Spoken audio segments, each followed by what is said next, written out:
नमस्कार, आप देख रहे हैं लाइव पलामू न्यूज।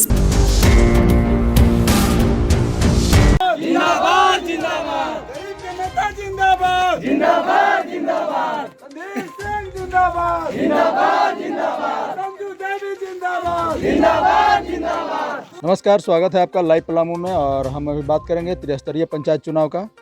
तो आज पांकी प्रखंड के पगार खुर्द पंचायत में आज हम लोग पहुंचे हैं, जहां पर मुखिया प्रत्याशी और निवर्तमान मुखिया संजू देवी जनसंपर्क करते हुए मिली हैं। और आप देख सकते हैं कि इनके साथ काफ़ी संख्या में ग्रामीण भी मौजूद हैं। और हम बात करेंगे कि निवर्तमान मुखिया से कि बीते लगभग 6.5 साल इन्होंने मुखिया रहते हुए पंचायत का क्या क्या कार्य किए, और ये खुद इनसे हम जानने का प्रयास करेंगे कि आगे जब ये अभी चुनाव मैदान में हैं तो जब लोगों से मिल रहे हैं तो इन्हें क्या लोग आश्वासन दे रहे हैं, या फिर जनता या ग्रामीण का रुझान क्या है। आइए हम बात करते हैं अभी संजू देवी से। पहले तो आपका स्वागत है लाइव पलामू में। आपका भी स्वागत है, और यहाँ उपस्थित सभी ग्रामीण जनता, माताएं बहनें, मेरे भाइयों, चाचा चाची, सभी को मेरा स्वागत, सभी को मेरा हार्दिक हार्दिक अभिनंदन। आप लगभग अभी 6.5 साल मुखिया रही हैं। इस दौरान पंचायत के सर्वांगीण विकास के लिए आपने क्या क्या किया? मेरा पंचायत में 6.5 साल का कार्यकाल हो चुका है। इस बीच मैंने वादा करके चुनाव जीती थी कि मैं जब चुनाव जीतती हूँ तो मैं अपने पंचायत का सर्वांगीण विकास करूँगी, चहुमुखी विकास करूँगी। इसलिए मैंने जहाँ तक मुझसे हो सका बिजली विभाग के क्षेत्र में हर जगह मैंने लाइन का व्यवस्था कराई। जहाँ रोड नाला था, लोग को कीचड़ का सामना करना पड़ता था, बरसात के समय में उन्हें निकलना मुश्किल हो जाता था। गली गली मैंने पीसीसी रोड, मिट्टी मोरम रोड हर जगह मैंने बनवाने का काम की। प्रधानमंत्री आवास योजना से मैंने हर गरीब को आच्छादित की। 90% मैंने प्रधानमंत्री आवास का अपने जनता को लाभ दिलाई। शौचालय का मैंने व्यवस्था कराई।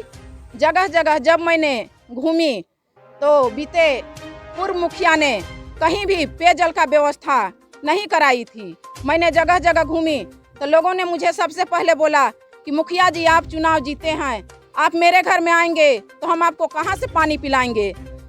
ये सुनकर मुझे बहुत तकलीफ हुआ।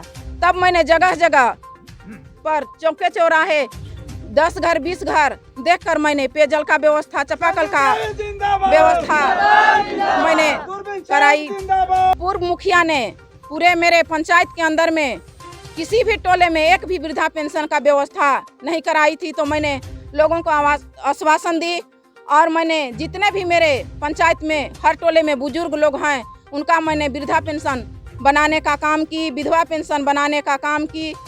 और मुझे जब भी मेरे जनता बुलाए, या तो रात के 12 बजे हो या दिन के दोपहर हो, मैंने कभी नहीं देखा कि अभी लू का समय है या रात में सोने का समय है, मैंने कभी नहीं देखा। और उनके बीच मैंने जाकर उनके हर दुख सुख का सामना की। उनके समस्याओं को जानकर मैंने उनकी समस्या का समाधान करने का काम की। अभी आप फिर से चुनाव मैदान में हैं, आप लोगों के बीच जा रही हैं, क्या बोल रहे हैं लोग आपको? मैं जब लोगों के बीच में जा रही हूँ तो मुझे मेरे जनता बोल रहे हैं कि उन्हें हर तरह से बरगलाया जा रहा है, उन्हें कन्विंस किया जा रहा है कि पहले जब आप चुनाव जीती थी उससे पहले जो मुखिया थी उनके रीजन में फंड नहीं था। तो मैं सारे तमाम ग्रामीण जनता से पूछना चाहती हूँ, क्या पेंशन के लिए भी कोई मुखिया का फंड होता है? क्या बिजली विभाग के लिए भी कोई फंड होता है? नहीं, बस मुखिया का 2 ही फंड है। 14वीं वित्त योजना जो 15वीं वित्त में अभी है, और मनरेगा का योजना। मैंने जगह जगह पर गई।